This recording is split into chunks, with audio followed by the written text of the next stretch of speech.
Bom, acho que agora começou a gravar, então, formalmente, né, bom dia, bem-vindos à primeira aula do minicurso de buracos algébricos, que o Edmundo e o Caio vão ministrar, né?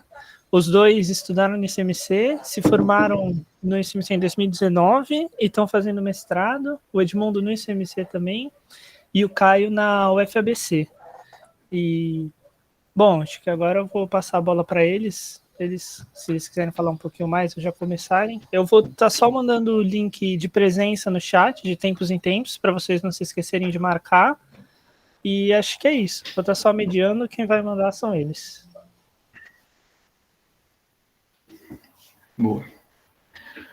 Bom dia, gente. Obrigado aí a todo mundo que está presente. Uma coisinha, fazendo mestrado aqui no ICMC, né? Uma boa parte do meu mestrado é em topologia algébrica e o Caio está meio que na interface de geometria diferencial, matemática aplicada, né, Caio? Então, assim, a gente, pelo menos um pouco do que a gente vai apresentar aqui, a gente sabe, só para passar uma confiança aí. Deixa eu apresentar, então.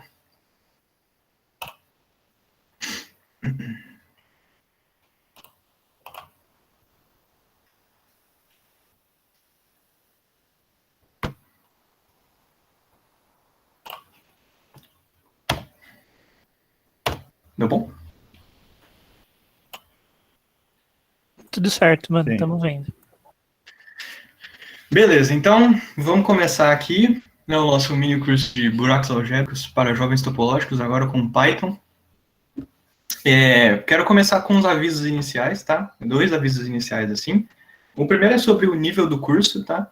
Eu e o Caio, quando a gente planejou e escreveu, assim, as notas do curso e tudo mais, a gente tinha em mente fazer um negócio bem acessível, assim, né, que você não precisasse de tantos pré-requisitos, assim.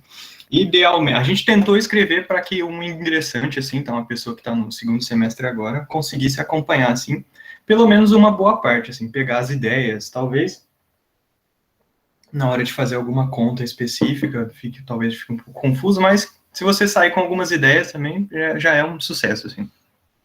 Então, essa é a primeira coisa sobre... Então, se você está meio adiantado, assim, se você está no fim do curso, na pós-graduação, talvez você vai achar meio básico, mas que seja divertido também, nesse caso. Pelo menos divertido, aí já é bom. Outra coisa é sobre perguntas, tá? O conteúdo do curso, ele tá bem, assim, 1 hora é menos tempo do que parece. Então, eu pensei o seguinte sobre as perguntas. Se você tiver uma pergunta, assim, que, cara, você realmente não entendeu um negócio, assim, um conceito, sabe, alguma definição, e você fala, pô, isso aqui tá me impedindo de compreender o resto da coisa. Então, por favor, pergunta. Tem o pessoal aí, o Jar e o Caio vão estar atentos aí nas perguntas. Então, por favor, pergunta. Agora, se você tem uma pergunta mais de curiosidade, algo possivelmente além do que está aqui coberto no curso, aí eu gostaria de pedir para você, por favor, esperar até o fim, porque tem um tempo alocado no final para perguntas, e é só para não correr o risco de eu sair numa tangente aqui no meio da aula, e, sabe, perder o andamento do curso e faltar dar alguma coisa, tá bom? Então é só para não deixar de dar nada.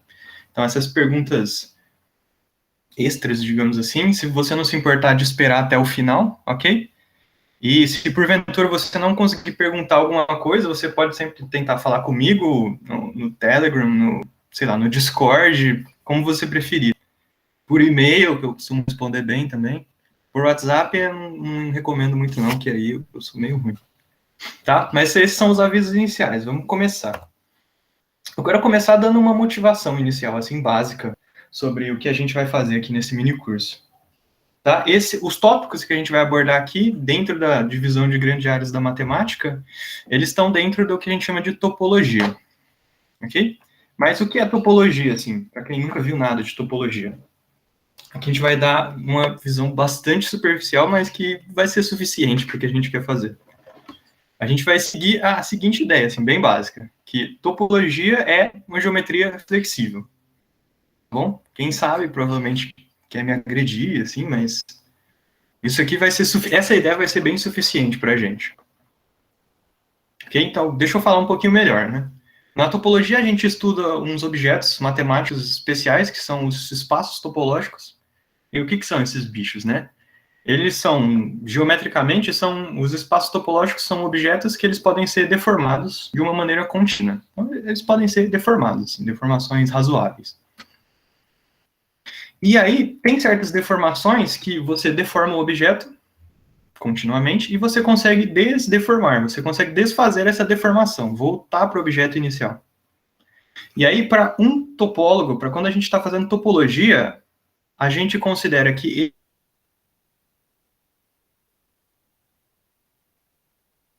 esse objeto, eles são a mesma coisa, assim. O topólogo não se importa com essas diferenças de informações que podem ser desfeitas. Então, vocês vão ver várias vezes eu falo, tipo, ó, do ponto de vista topológico, isso aqui é a mesma coisa que esse outro objeto aqui. É para pensar nisso aqui, porque esse primeiro objeto pode ser deformado desse segundo e eu consigo desfazer a deformação. Ok? E quais são algumas deformações desse tipo, que são contínuas, que podem ser desfeitas, que não mudam o objeto intrinsecamente? São alguns exemplos, né, disso. São rotações, dilatações e contrações, certo? Você pode rodar e depois rodar ao contrário. Você pode dilatar e inverter isso contraindo. Você pode transladar em uma direção, depois transladar na direção contrária. E você pode combinar essas coisas, assim, em deformações mais gerais. Essas são para você sentir um pouco que tipo de transformação não vai mudar o nosso objeto. Ok? E, entretanto, tem algumas deformações que, mesmo sendo contínuas, a gente não consegue desfazer elas. Ok? E aí, quando acontece isso, o objeto que a gente obtém após fazer essa deformação, do ponto de vista topológico, ele vai ser realmente intrinsecamente diferente do original. Não vou conseguir voltar para o original. E aí eu vou considerar esses dois objetos como diferentes mesmo. Quais são exemplos de deformações assim, que dão origem a objetos topologicamente diferentes mesmo? São, por exemplo, né, quando você corta um objeto, você rompe, você rasga um objeto, ou quando você cola partes de um objeto. Então, sei lá, você pega um segmento de reta e você cola as pontas, você tem alguma coisa que parece um círculo. E aí, esse círculo, ele é, do ponto de vista, para um topólogo, esse círculo é realmente diferente do segmento de reta que você começou originalmente. Ok? Então, resumindo, assim, você pode pensar também nessa frase que o David Lynch realmente falou isso, tá? Não é fake. Tá? Que, acredite ou não, a topologia é uma geometria sem osso. Mas, né, eu não vou explicar mais nada sobre isso, assim. Eu quero ficar nesse nível superficial aqui. Para a gente vai ser suficiente, tá bom? Então, lembra isso aqui. Ele quem disse, né? Quem somos nós para desdizer? Ah, e aí, o que um topólogo gosta de fazer, né? Com essas deformações e tudo mais. O topólogo, ele quer desenvolver ferramentas que vão te permitir dizer se dois objetos são intrinsecamente diferentes ou não. Vou te dar dois objetos e eu vou falar, bom, você consegue deformar o primeiro no segundo, depois o segundo no primeiro? Eles são iguais, são diferentes? A gente quer aprender, né, descobrir jeitos de decidir esse problema, de responder esse problema. Como que isso costuma ser feito? Oi, Edmundo. Oi, rapidão. claro. Fecha a câmera aí, por favor. Minha câmera? Pra talvez funcionar mais rápido a internet. Ah, ok. Deixa eu sair aqui da tela cheia.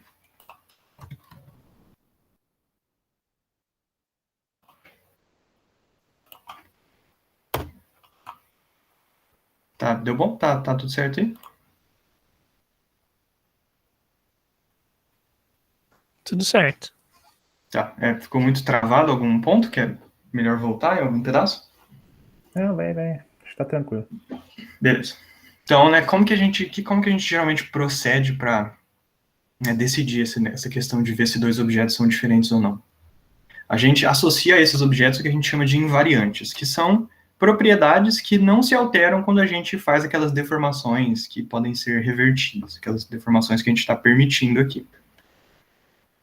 E quais são exemplos dessas características invariantes? São uns exemplos bem superficiais, assim. Dimensão, por exemplo, de um objeto. O número de partes, né, o número de pedaços de que um objeto é constituído, já que a gente não pode cortar e colar aqui, isso não vai ser alterado, por exemplo. E o que a gente vai estar interessado aqui nesse minicurso, que são o número e o tipo de buracos que esse objeto tem. Número parece razoável, agora tipo pode parecer meio estranho, né? Qual que é o tipo de um buraco, mas espero que a gente aprenda isso até o final do minicurso. Bom, tá, mas se você leu o abstract lá do minicurso, você viu que mais especificamente esse curso é sobre topologia algébrica, ok? Que é uma sub-área da topologia, né? O que a topologia algébrica quer fazer? Bom, primeiro a gente tem que aceitar um fato da vida, que é o seguinte: classificar espaços topológicos, ou seja, dizer se os objetos são distintos do ponto de vista topológico, é muito difícil. Dois motivos para você acreditar nessa dificuldade são: existem espaços, existem objetos que são muito esquisitos. Se você abrir um livro de topologia, assim, você vai ver que tem umas coisas muito esquisitas e não geometricamente intuitivas. E tem jeitos muito estranhos de você deformar um objeto, que você não são muito fáceis de visualizar mesmo, às vezes. Então, às vezes, tem objetos que parecem bem diferentes, mas tem alguma deformação muito esquisita e difícil de enxergar que transforma um no outro. E, na verdade, eles eram iguais. Então, essas patologias dificultam o trabalho de classificar, de entender os espaços, né, topológicos. E aí, quando a gente vai para a sub-área da topologia algébrica, a gente tenta contornar esses problemas de duas formas, pelo menos. A gente lida com espaços que são mais bem comportados, eles são mais bonitinhos, mais fáceis de visualizar, mas as intuições geométricas funcionam melhor com esses objetos. E a gente associa outros tipos de objetos a esses objetos algébricos, esses espaços a esses objetos geométricos, esses espaços topológicos. O que a topologia algébrica vai fazer especificamente, né, é extrair informações de caráter algébrico de um espaço. Vai transformar o seu espaço, que é uma dessas coisas geométrica, em uma coisa algébrica. E essas coisas algébricas, elas costumam ser bem rígidas, mais rígidas, e vão ser mais fáceis de classificar. E aí você espera que, estudando esse objeto algébrico que você associou, você recupere algumas informações do seu objeto original. Então, você transfere esse estudo, digamos assim, para outra área da matemática. Ok? Então, vamos começar de fato, né? Eu quero começar falando quais são, então, os espaços, né, que a gente vai estudar nesse minicurso. Qual é a classe de espaços bem comportados que a gente vai estudar nesse minicurso? Que são justamente os complexos simpliciais. Bom, vamos começar com a definição, então. Um complexo simplicial, para a gente, vai ser um par de dois conjuntos, V e S. O V é um conjunto qualquer, assim, e o S, ele é uma família de subconjuntos do V. Você tem um conjunto inicial e vários subconjuntos desse conjunto inicial. Só que esses subconjuntos, eles têm que satisfazer algumas condições. A primeira, eles têm que ser não vazios e finitos. Ok? Se você tiver um elemento no conjunto V, então o subconjunto unitário desse elemento vai estar no S. E essa última condição é: se você tem um certo subconjunto lá do V, que é um elemento do S, se todo subconjunto desse cara não vazio, também vai estar no S, também vai estar nessa sua coleção, nessa sua família de subconjuntos. Tudo bem? E é isso. Esse é o objeto que a gente vai estudar. O que eu estou chamando de espaço, em algum sentido, é isso. Ok? Essas três condições aqui. Só uma observação que eu vou fazer antes que alguém, né, tente nos perturbar com isso, que, como a vida é muito curta, a gente está no conjunto vazio. Esse conjunto inicial V aqui, eu vou assumir ele não vazio. Vai ter alguém, pelo menos, nesse V, tá? Todos os nossos exemplos. Não aceitarei perguntas sobre isso, talvez só no final. Tá bom? Então vamos dar um pouco de nomes, assim, que já vai dar um apelo geométrico para o negócio. O V inicial, a gente vai chamar de conjunto de vértices, os elementos dele vão ser chamados de vértices. O S, então, certo? O S, que é aquela família de subconjuntos de V, ou seja, os caras de S são conjuntos de vértices, assim.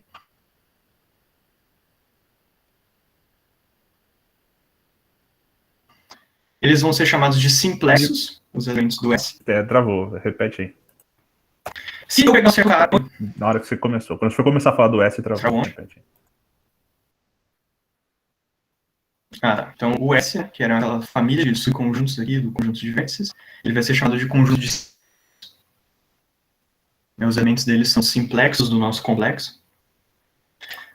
esses casos do S têm nomes especiais também. Se você pega um certo cara do S, que é formado por P mais um vértices, ou seja, tem P mais um elementos nele, a gente vai chamar ele de P simplexo.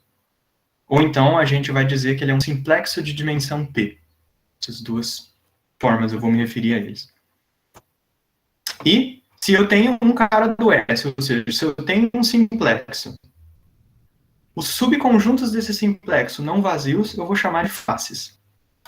Ok? Vou dizer que é uma face do simplexo que eu peguei aqui. Beleza? Bom, aqui eu já posso também definir uma coisa que vai ser importante, principalmente o que o Caio vai fazer, que é, então, se eu tiver um complexo simplicial, né, esse par de conjuntos satisfazendo aquelas coisas, eu vou definir a dimensão dele como o maior P, tal que aparece algum P simplexo na minha família de simplexos. Se tiver algum, né, o maior P que tem algum P simplexo. Ok? Se por algum motivo esse conjunto aqui for ilimitado, ou seja, você tiver simplexos de dimensão arbitrariamente, eu vou dizer que o complexo, desculpa, que seria o complexo, né, ele tem dimensão infinita. Aqui no nosso minicurso a gente só vai lidar com coisas de dimensão finita. Bom, até para poder usar um computador para nos ajudar. Tá? Mas agora que eu introduzi essa terminologia, a gente pode reformular os axiomas de uma forma que eu acho que fica um pouco mais fácil de entender o que são essas coisas que a gente está mexendo. Bom, o primeiro axioma, ele dizia que os elementos do S, eles têm que ser não vazios e finitos. Com essa terminologia que a gente introduziu, e isso é a mesma coisa que dizer que os simplexos que formam o meu complexo, eles são não vazios e eles são determinados por finitos vértices. Okay? A segunda condição, que era que todo elemento do V, se eu pegar o unitário dele, isso é um simplexo, está simplesmente dizendo que todo vértice determina um zero simplexo. E a terceira condição me diz que as faces de um simplexo também são simplexos. As faces de um simplexo também estão naquela família de simplexos. Ok? Bom, essa definição ela não parece ter um apelo muito geométrico, né? Parece uma coisa bem esquisita. Na verdade, essa é uma definição de natureza meio combinatória, que é parte da vantagem dela. Mas eu quero explicar como que a gente visualiza esses tais complexos simpliciais.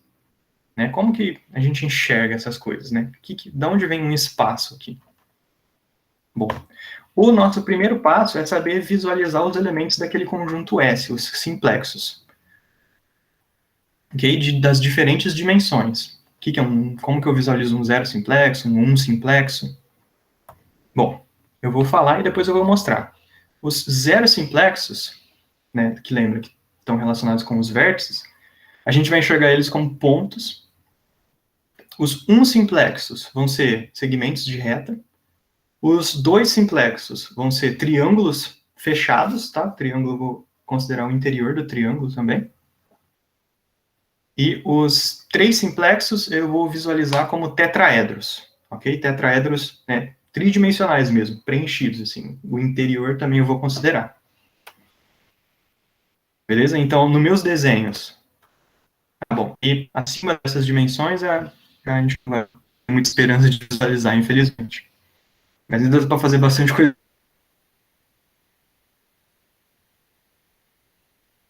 legal.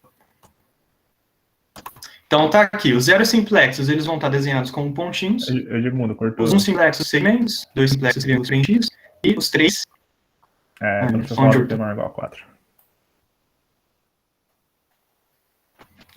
Bom, eu só queria dizer que acima dos três simplexos a gente não vai conseguir visualizar, que a gente é demais para visualizar. E, bom, então aqui tá como que as coisas vão aparecer desenhadas. Os simplexos vão aparecer como pontos, uns simplexos como segmentos, dois simplexos como triângulos preenchidos, três simplexos como tetraedros, considerando o interior. Tá, mas agora que eu sei visualizar essas coisas, como que eu visualizo o complexo mesmo? Eu te ensinei a visualizar simplexos, mas o complexo ele é formado por vários simplexos. Como que eu enxergo isso? A gente meio que monta o espaço a partir das informações que a gente dá no complexo. Como assim? É uma coisa meio indutiva, assim. Você primeiro pega os seus zeros simplexos, que são vértices, né, que a gente vê como pontas, e você distribui eles no plano ou no espaço. Distribui assim. Escolhe os pontos para colocar lá. Ok? Aí, você põe os simplexos, que são segmentos, ligando os vértices correspondentes. Ok? O simplexo, ele não é determinado por 2 elementos. Você vai lá e faz um segmento de reta ligando os vértices correspondentes àqueles elementos. Ok? Você liga. Faz isso para todos os simplexos. Aí, em seguida, você vai lá com os 2 simplexos, que são os triângulos. Você encontra lá os vértices desse triângulo e desenha ele. Por aí vai. Tetraedro. Marca lá os 4 vértices que formam aquele 3 simplexo, aquele tetraedro, e desenha o tetraedro. Você vai fazendo isso passo a passo e vai surgindo um objeto geométrico daí. Né? Que é a visualização associada a esse complexo. Né? Quero mostrar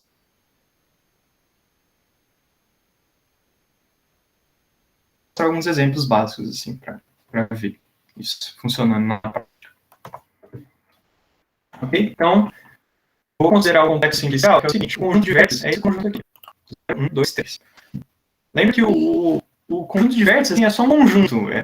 Eu produzo a visualização geométrica depois disso, usando as relações aqui simplexas. Tá? Então, assim, a gente vai usar conjuntos de números, assim, digamos, só para numerar os vértices que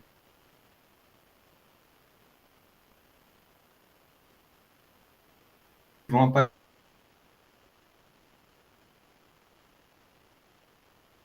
aparecer geometricamente. Edmundo, tá cortando. Peraí. Então, nesse caso, eu tenho 4 vértices. Cortou tipo okay? tudo. E aí eu tenho os seguintes elementos. Aqui, nessa página... Ai. Tá, então eu quero dar um exemplo de como visualizar um complexo simplicial, tá? Eu pego esse conjunto de vértices aqui. Então eu vou considerar 4 vértices. Quem são os simplexos do meu complexo? São certos subconjuntos desse cara aqui. Eu tenho os subconjuntos unitários, todos eles, que vão ser os zeros simplexos, os pontinhos que eu vou distribuir inicialmente.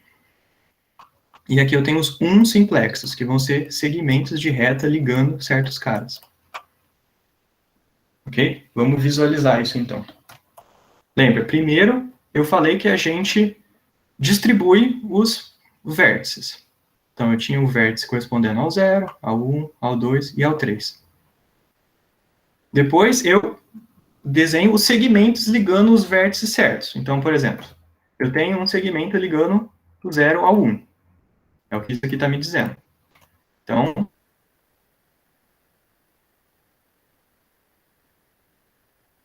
eu tenho aqui um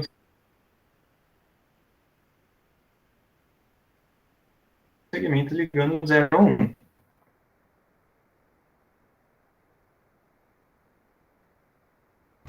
Eu tenho um ligando o 1 ao 2, o 0 ao 3, o 2 ao 3. E aí eu desenho cada um desses. Ok? Cada um dos 4, dando uma quantidade, digamos assim, infinita de informações, a gente descreveu um losango. Se você for definir, por exemplo, um subconjunto de que descreve um losango, tem, tipo, infinitos pontos. Aqui a gente, com infinitas informações, descreveu o objeto. Essa aqui é uma vantagem legal de trabalhar com esses complexos simpliciais. Ok? Mas tá, aí agora entra aquela coisa do como um topólogo olha para isso. Para um topólogo, um losango e um círculo são a mesma coisa. Por quê? Porque você tem uma deformação entre os dois.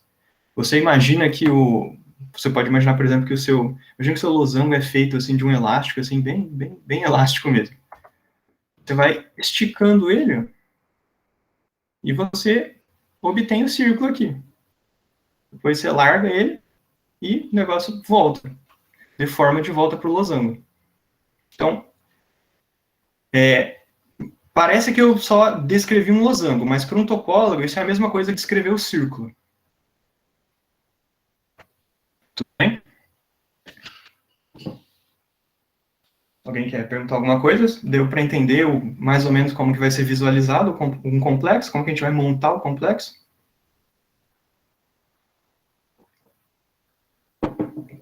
Se alguém quiser perguntar algo aí, é só mandar.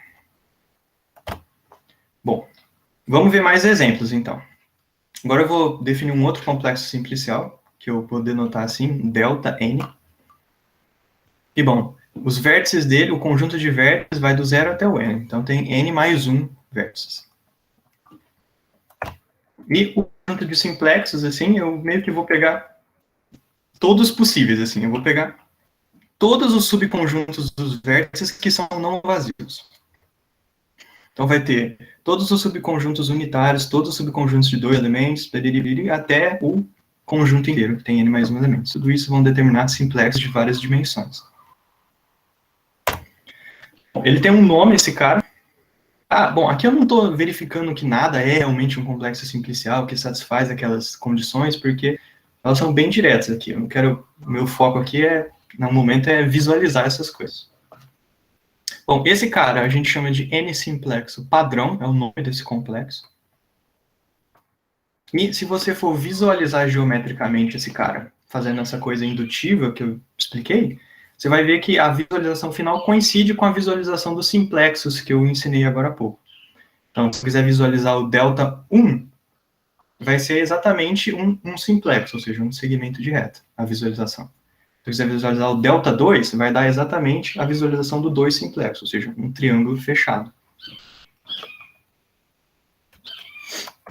Agora, um exemplo que vai ser bem importante, né? Não é para o que a gente vai fazer amanhã. Eu vou pegar um certo subcomplexo desse cara, ou seja, eu vou jogar fora alguns simplexos e obter um outro complexo. Bom, esse cara que eu acabei de definir, o delta n, lembra que para formar os simplexos desse complexo, eu pegava todos os subconjuntos não vazios aqui, desses conjuntos de vértices. Em particular, tem um simplexo que contém todos os outros, que tem todos os outros como face, que é justamente quando eu pego o simplexo formado por todos os vértices. Eu vou jogar fora esse cara.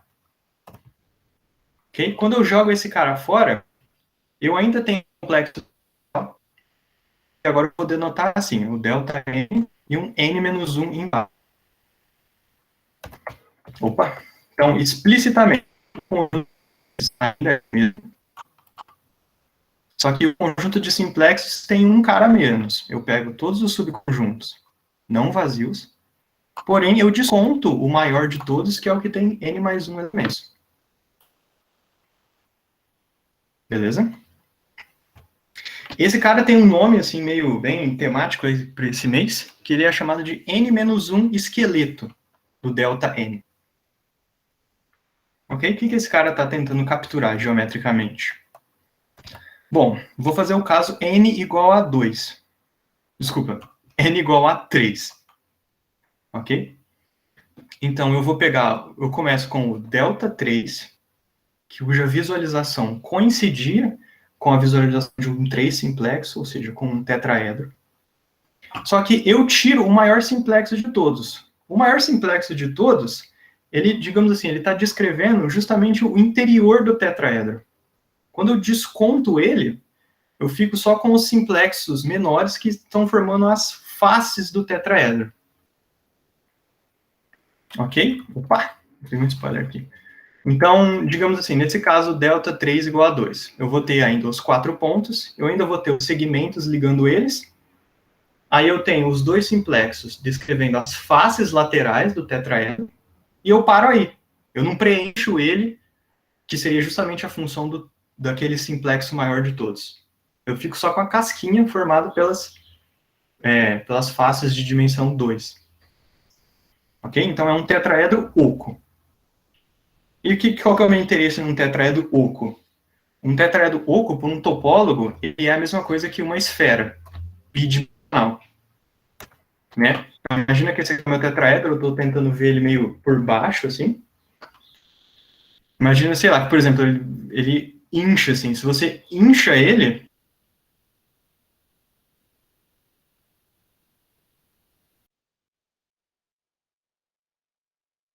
e olha que legal, as faces aqui laterais do tetraedro, que eram triangulares, triângulos esféricos, assim, na superfície da esfera. A gente diz que a gente triangulou a esfera. E não dá para ver aqui uma coisa 3 segmentos, assim, curvos, digamos. 4 triângulos esféricos cobrindo a esfera. Ok? Bom, agora eu vou dar um outro exemplo. Às vezes, diferentes complexos simpliciais podem ser visualizados da mesma maneira, dão origem a um mesmo objeto geométrico. Ok? Por exemplo, eu quero agora descrever uma coisa que é um octaedro. Ok? Então, eu preciso de um octaedro. O meu conjunto de vértices teria 6 elementos. Por exemplo, aqui.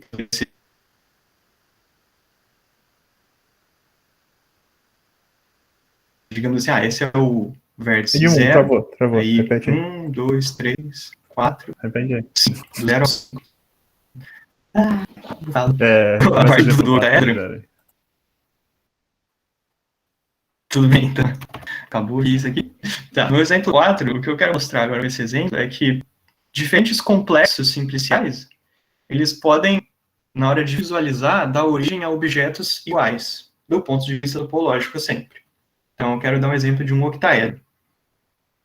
Ok? Aqui eu estou visualizando um octaedro. Se eu fosse descrever ele como um complexo simplicial, ou seja, conjunto de vértices, conjunto de simplexos, o que eu teria? Eu teria que ter 6 vértices. 6.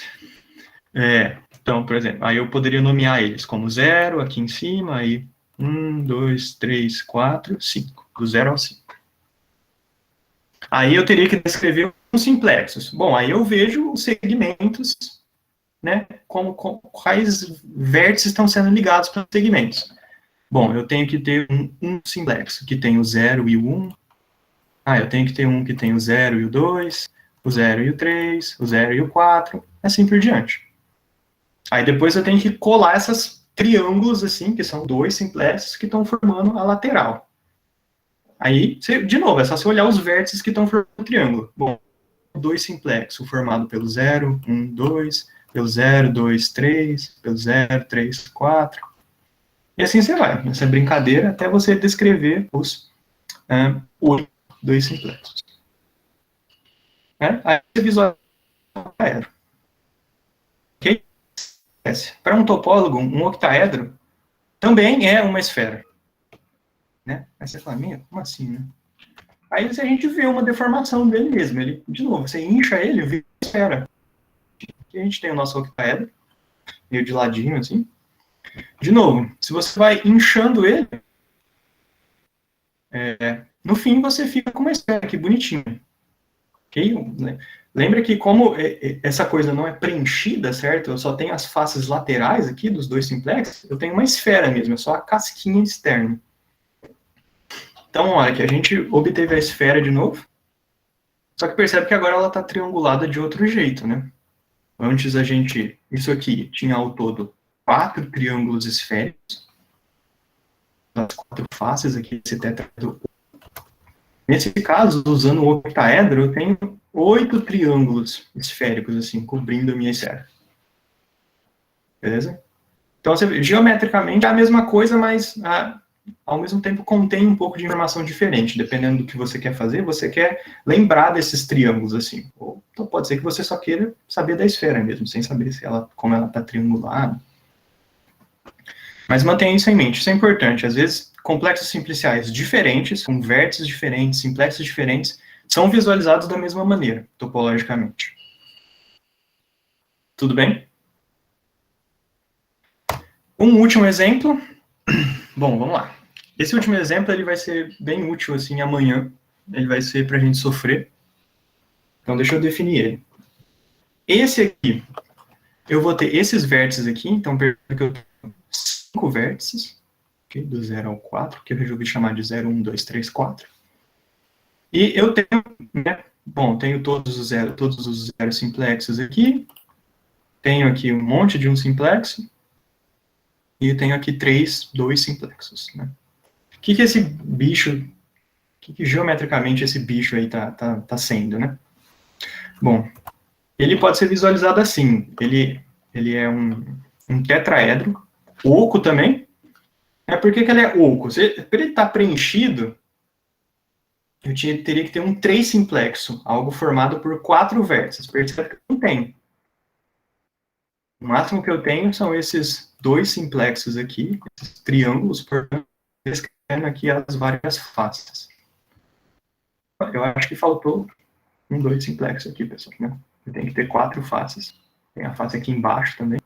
Tá faltando o contrato aqui para revisar. Deixou um pouco a desejar.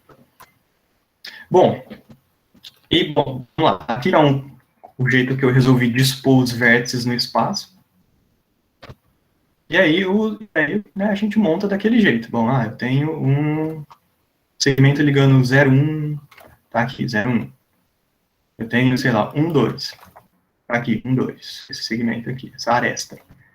E o 0, 2. 0, 2. E assim por diante. Você vai ver que forma um tetraedro, só que os segmentos envolvendo esse vértice adicional aqui, né, eles meio que eles formam um bracinho, assim, uma alça saindo do tetraedro. Ok? Tudo bem, gente? Acabou a parte de visualização. Se alguém tiver uma dúvida, esse é o momento.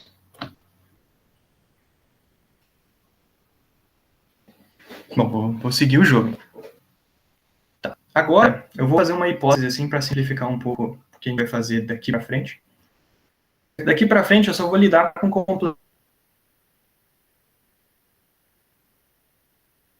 complexos simpliciais que a gente diz que são finitos. Ou seja, aquele subconjunto S de simplexos, eles vão ter só finitos casos. Ok? Que é uma coisa que dizer que conjuntos vão ter dimensão finita também. Tá? Eu vou fazer essa hipótese para simplificar o que vai vir. E aí, como eu tenho finitos vértices, eu vou sempre numerar eles usando de 0 até um certo n. Vou sempre indexar os vértices pelos números naturais. Tudo bem? E aí, eu também vou seguir uma convenção de que, quando eu for escrever explicitamente um simplex, escrever explicitamente um certo subconjunto de vértices, eu vou escrever os vértices na ordem crescente. Então, por exemplo, se eu tenho lá um 2 simplex, um triângulo com os vértices 2, 3 e 1, eu vou escrever ele como 1, 2, 3. E para lembrar disso, eu vou usar parênteses, assim, tá bom? Então, eu vou sempre escrever ele como parênteses, os vértices que formam o simplexo, e eles vão estar na ordem crescente. Tudo bem? Se eu não fizer isso, eu tenho que ser xingado, então tá permitido. Ok, vou comentar um pouco sobre essas hipóteses. A hipótese de ter finitos simplexos só, finitos vértices, é a mesma coisa, ela é bastante razoável, porque né, a gente vai querer, depois o Caio vai botar essas coisas para um computador fazer umas contas para a gente, e se a gente tivesse que passar infinitas informações, a gente ia ficar um pouco triste. O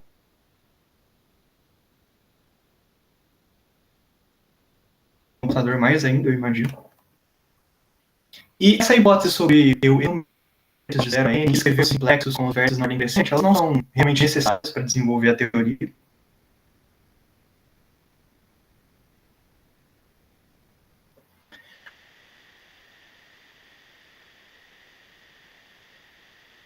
Mas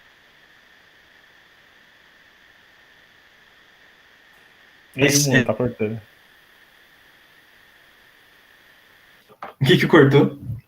Começa do segundo aí, das hipóteses. Do segundo? Tá bom. Então, essa hipótese de eu indexar os vértices de 0 a n e escrever os simplexos com os vértices na forma crescente, ela não é estritamente necessária, assim, mas a gente percebeu que isso simplificava a teoria, a gente desviava de uma parte que a gente não queria falar da teoria, e ajudava a facilitar um pouco a visualização geométrica do negócio que a gente vai ver amanhã.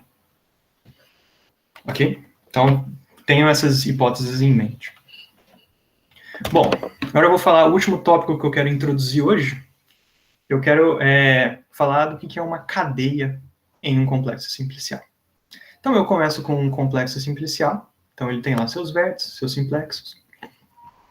Eu vou usar essa notação aqui, Sn de x, para pegar especificamente o conjunto dos n simplexos de x, os carinhas formados por n mais 1 vértices. Okay? S de simplexo, n por conta da dimensão do simplexo que eu vou considerar. Aí o que eu vou fazer? Bom, eu vou produzir um espaço vetorial a partir desse cara. Aqui começa a entrar a álgebra linear, que daqui para cá ela só aumenta a presença dela. Bom, então, o espaço vetorial sobre os racionais, gerado por esses n simplexos, eu vou chamar de grupo das n cadeias. E vou denotar assim, Cn de x. Okay? C de cadeia, n de n simplexo. Okay? Então, antes eu tinha um mísero conjunto assim, de simplexos, eu produzi agora eu estou com um espaço vetorial gerado por esses simplexos. Sobre Q. Ok, uma observação, vai ser importante aqui, é meio chato, mas vai ser importante. Se por algum motivo você não tem nenhum n simplexo, certo? O grupo das n cadeias, então vai ser o espaço vetorial trivial, vai ter só o elemento neutro lá. Ok? Se você já viu, sei lá, espaços vetoriais assim, gerados e tal, isso aqui é beleza. Se você nunca viu, toma isso aqui como uma convenção. Assim, vou convencionar que se não tiver nenhum n simplexo, vou ter só a n cadeia trivial. Bom, deixa eu explorar um pouco essa definição, então, que talvez, se você nunca viu, pode ser um pouco esquisita. O que eu quero pensar é que esse cara que eu defini, esse espaço vetorial das n cadeias, esse CNX, ele é um espaço vetorial que tem os n simplexos como base. Ok? Acho que todo mundo já viu um pouquinho de Algelin, pelo menos, né? Sabe que é uma base, eu imagino. Bom, o que isso significa? Que ele vai ser uma base. Os caras, então, essas n cadeias, elas vão ser todas escritas unicamente como uma combinação linear com coeficientes racionais de n simplexos. Só que essa é uma combinação linear que a gente diz que ela é formal. Pensa que, algebricamente, uma n cadeia vai ser simplesmente uma expressão que tem essa forma aqui, uma combinação linear, onde aparecem uns certos coeficientes racionais, e onde os termos, assim, que seriam os vetores, eles são n simplexos. Esses pedaços, assim, do meu complexo. Ok? E essa combinação, né, são finitas, né? Tem infinitos termos aqui nessa coisa, nessa expressão. Bom, então, assim, na prática, o que a gente vai fazer a gente vai manipular os n simplexos como se a gente estivesse manipulando vetores, assim, de um espaço vetorial.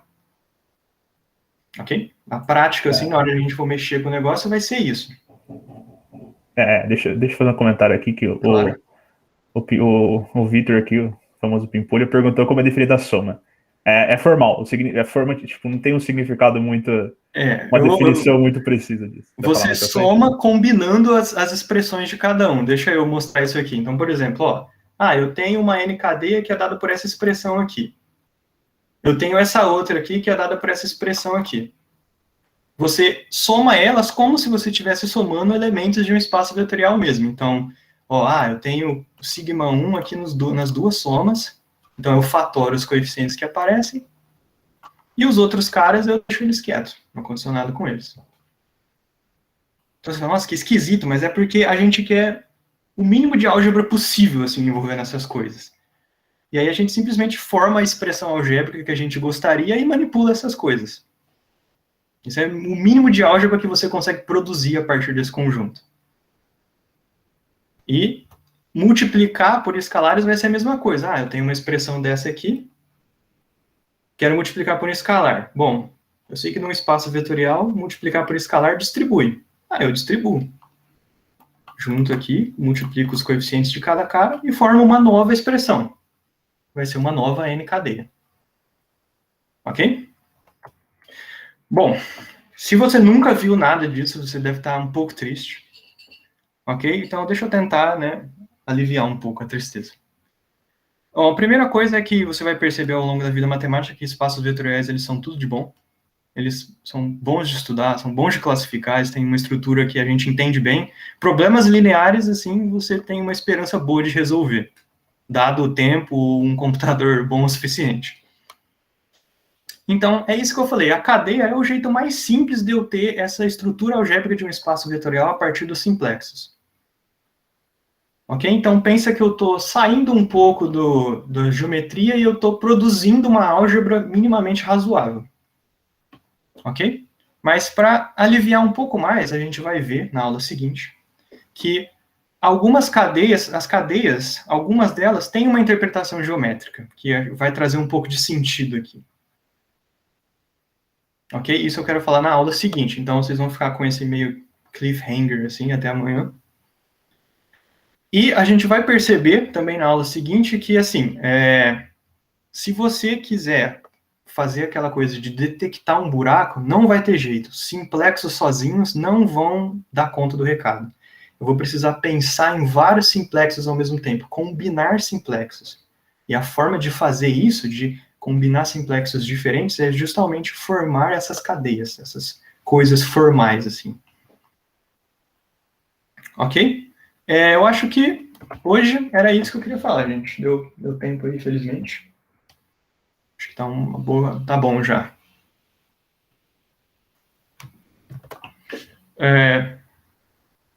Acho que é isso. Alguém quer falar algo? Opa! Posso tirar uma dúvida sobre... da parte que você estava fazendo uns exemplos geométricos ainda, de visualização. Claro, por favor. Você pode voltar no exemplo 4? Exemplo 4. Tipo assim, pelo que eu entendi, você, para deformar isso e transformar na esfera, você removeu o simplexo maximal, que são todos os vértices, certo? Fazendo isso, ainda não sobram uns triângulos dentro do octaedro? Bom, não tem nenhum triângulo. Todos os triângulos estão na superfície aqui do octaedro. Então você não considera o 2 simplexo, que é o vértice de cima, o vértice lá de baixo e um vértice do lado? Sim, eu quero realmente... ele tá vazio por dentro, assim, tem só a superfície. Então meio que você pega... Foi mal, pode falar. Não, pode falar.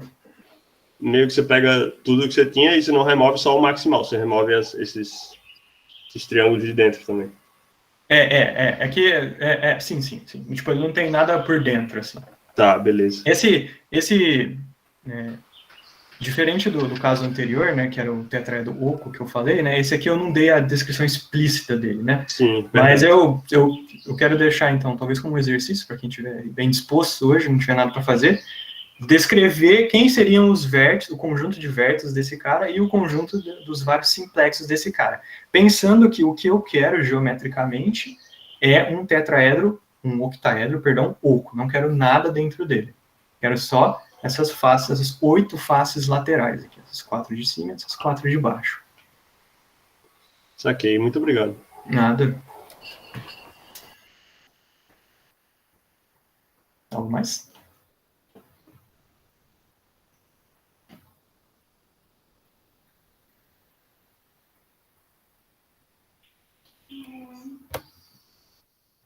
Bom, valeu, Edmundo. Acho que eu vou parar de gravar aqui, se ninguém tiver mais nenhuma pergunta.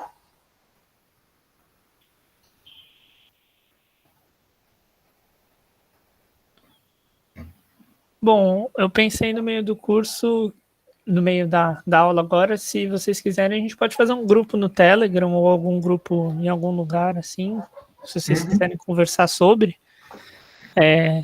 Aí eu pensei em mandar um e-mail com a gravação de hoje e já com o link do grupo para vocês. Pode ser? Eu vou separar a parte da aula que foi de hoje. Eu vou mandar o PDF, quem quiser revisar algo também. Beleza, beleza. Pessoal, amanhã quem tá com saudade de sistema linear aí vai poder matar a saudade, tá? Então, venham bem alimentados, venham bem dispostos. Vai ter um pouquinho de conta aí com o sistema linear. Tá no café reforçado amanhã. Toma, dá uma batizada nele, qualquer coisa. Mas eu tentei abreviar as contas assim o máximo possível, porque, né? Eu não fiz nenhuma dessas contas, foi o computador que fez tudo. Mas, nossa senhora, causei aqui uma loucura aqui. Deixa eu parar de apresentar. Ok, pessoal, obrigado aí pela atenção. Espero que tenha dado para entender assim, tenha sido razoável. Espero que vocês não desistam e estejam aqui amanhã, porque amanhã que a magia acontece de verdade. Vou fazer uma conta e vou achar um buraco. Isso aí é bonito demais.